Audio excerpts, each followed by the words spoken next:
Le titre de cette exhortation est « Ne vous laissez pas mettre en boîte ». La boîte à laquelle je pense est une boîte de conserve dans laquelle on enferme de petits poissons tels que des sardines ou des maquereaux. Et pourquoi de petits poissons ?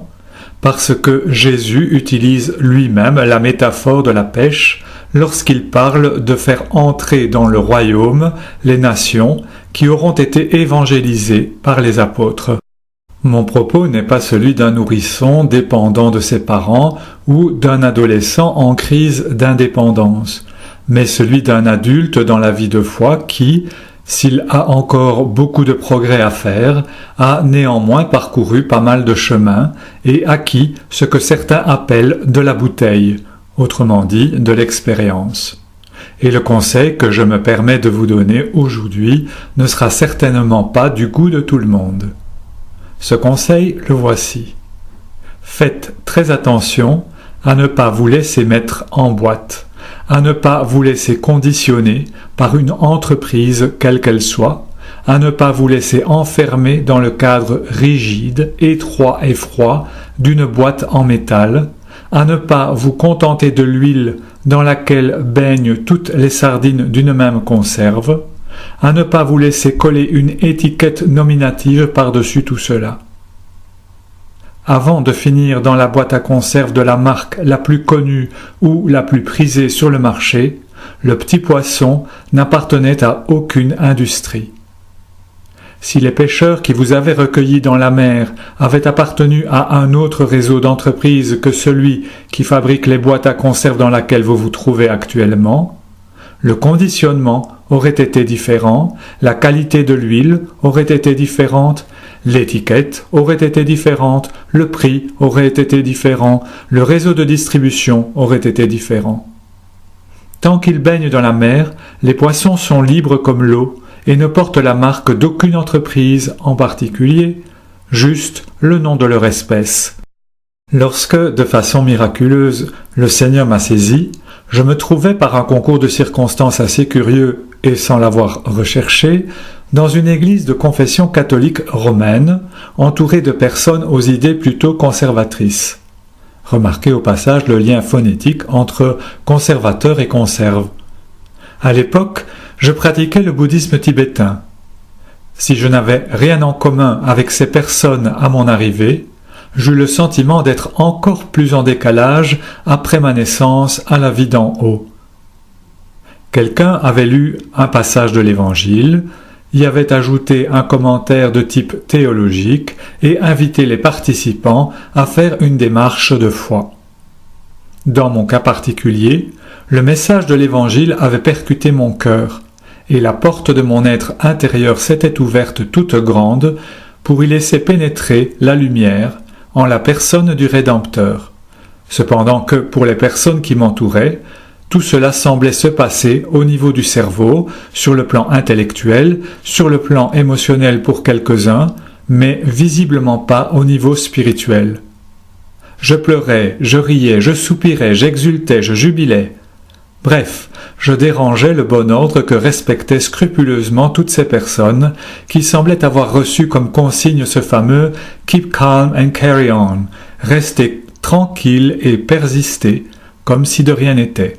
Tout de suite, les personnes présentes autour de moi ont qualifié ce que j'étais en train de vivre de singulier ou d'atypique. C'était déjà une étiquette de celle qu'on colle sur les produits qu'on ne peut classer dans aucune des catégories courantes.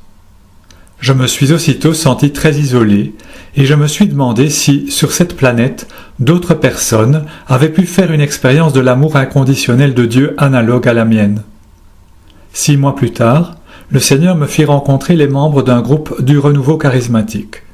Ces personnes vivaient ensemble et elles m'invitèrent à les rejoindre dans la maison qu'elles partageaient au centre-ville. Le baptême du Saint-Esprit me fut proposé comme moyen pour intégrer cette communauté qui vivait sous l'autorité d'un groupe de responsables. Ces derniers dictaient à tout le monde quelle conduite adopter, à quelles activités participer, quels horaires respecter, etc. Tout le monde était véritablement né d'en haut. Chacun avait été baptisé dans le Saint-Esprit, mais, de toute évidence, certains étaient nés de plus haut que d'autres et semblaient jouir d'une plus grande intimité avec Dieu, ce qui les autorisait à se prendre pour Moïse et à imposer de la part de Dieu de nouvelles lois à tous les autres.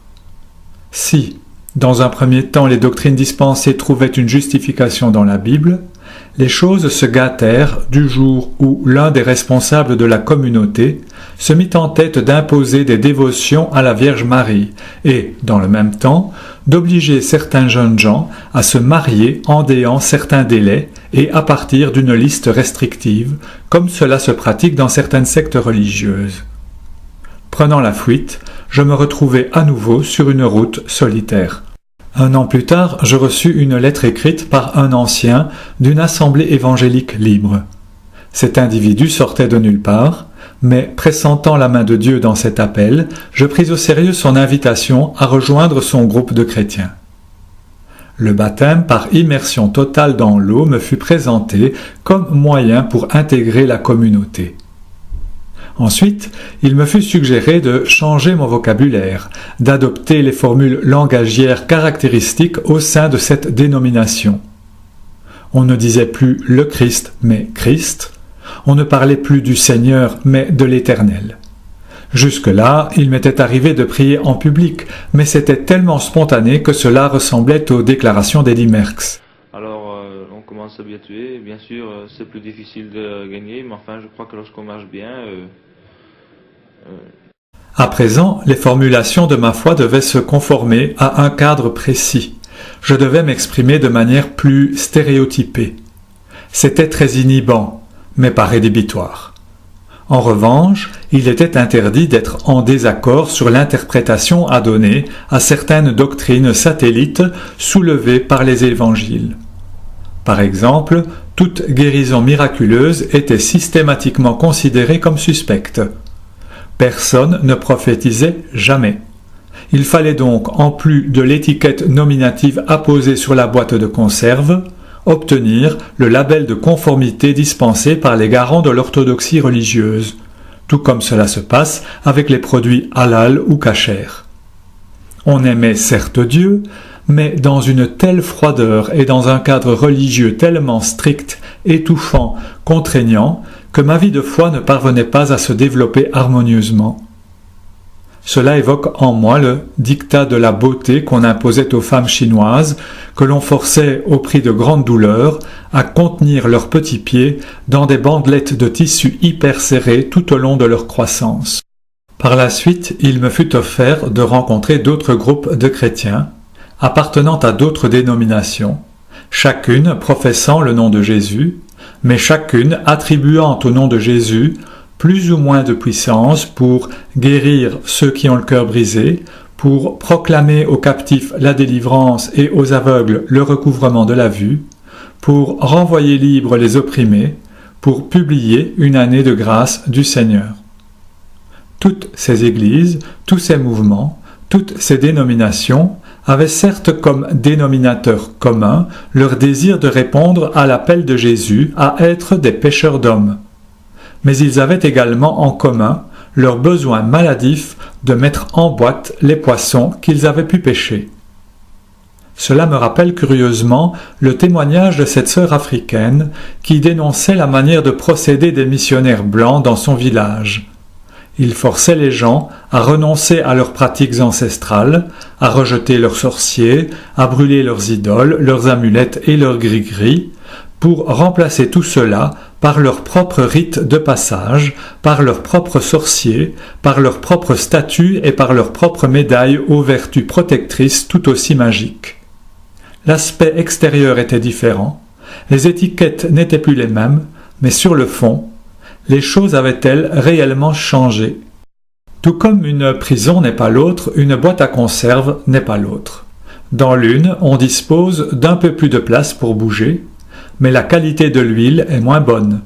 Dans l'autre, l'huile est ce qui se fait de mieux sur le marché, mais le métal de la boîte est rouillé, ou bien le poids des poissons qu'on y enferme est différent. À chaque conserve, ses caractéristiques particulières, ses défauts et ses qualités. Certains chrétiens restent leur vie durant dans la même boîte et s'y trouvent bien, en zone de confort, en sécurité. D'autres, comme moi, passent d'une boîte à l'autre, dans l'espoir de rencontrer des frères et des sœurs avec qui rompre le pain en dehors de toute contrainte religieuse aliénante, en dehors de tout cadre ritualiste, dans un climat de confiance propice à la guérison de l'homme intérieur. Enfin, certains se laissent séduire par la mode des boîtes sans étiquette, les congrégations qui se réclament sans dénomination. Mais il s'agit également de boîtes de conserve. Quel que soit le conditionnement, quel que soit le design de l'emballage, quels que soient les slogans publicitaires qu'on y trouve publiés, même si l'on dit « ce produit est ce qui se fait de mieux », cela demeure une conserve. Alors, Jésus a-t-il voulu nous mettre en boîte? La réponse est dans la question. Frères et sœurs, l'Église, le corps du Christ, c'est vous et c'est moi tous ensemble. Le corps du Christ, c'est l'ensemble des hommes et des femmes qui se sont repentis et convertis, qui professent leur foi en Jésus-Christ, ont été baptisés dans sa mort et sa résurrection glorieuse, qui le reconnaissent comme leur Seigneur et qui, fortifiés par le Saint-Esprit en eux, font tout ce qu'il leur commande. L'Église de Jésus-Christ comporte des membres répartis sur toute la surface du globe, au sein de toutes les boîtes à conserve qui existent et aussi en dehors de celles-ci. Tout comme dans cet adage qui dit que l'habit ne fait pas le moine, l'étiquette de la boîte de conserve ne fait pas le poisson. Ne vous laissez donc pas conditionner par l'étiquette de votre boîte. N'emprisonnez pas l'œuvre du Saint-Esprit à l'intérieur des limites imposées par le cadre strict de la boîte dans laquelle vous vous trouvez et où il arrive que des responsables prétendument qualifiés pour le job ne soient même pas nés d'en haut. Ne jugez pas non plus les poissons enfermés dans les conserves qui portent l'étiquette de la concurrence. Vous ne savez pas pour quel motif ils sont là, ni ce que Dieu attend peut-être d'eux à cet endroit. Votre boîte vous convient? Ok, personne n'a le droit de vous juger. Mais attention, si, par exemple, le Seigneur vous demande de prier pour la guérison miraculeuse d'un malade, et que votre boîte ne cautionne pas les miracles, obéissez à Dieu plutôt qu'aux hommes.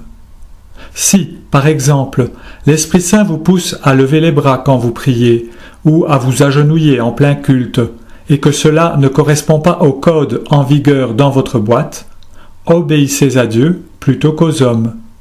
Si par exemple le culte est bien organisé, bien ficelé, et que vous ressentez l'urgence de prendre la parole pour vous repentir publiquement d'un péché, et que cela va perturber le déroulement de cette cérémonie, obéissez à Dieu et non aux hommes.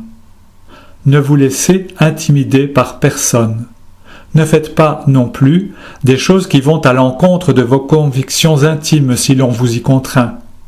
Ne soyez pas un de ces moutons de Panurge qui font des choses sans les comprendre parce que tout le monde autour de vous les font également. N'ayez pas peur de vous singulariser, c'est ce qu'ont fait tous les prophètes avant vous. Rappelez-vous qu'il n'y a qu'une personne à qui nous ayons des comptes à rendre, et c'est Dieu seul. Il est le seul qui puisse vous damner ou, au contraire, vous faire entrer dans son éternité. Une réunion de chrétiens nés d'en haut n'est pas un drill dans une caserne. Ce n'est pas non plus un banquet mondain où chacun est tenu de respecter rigoureusement le protocole.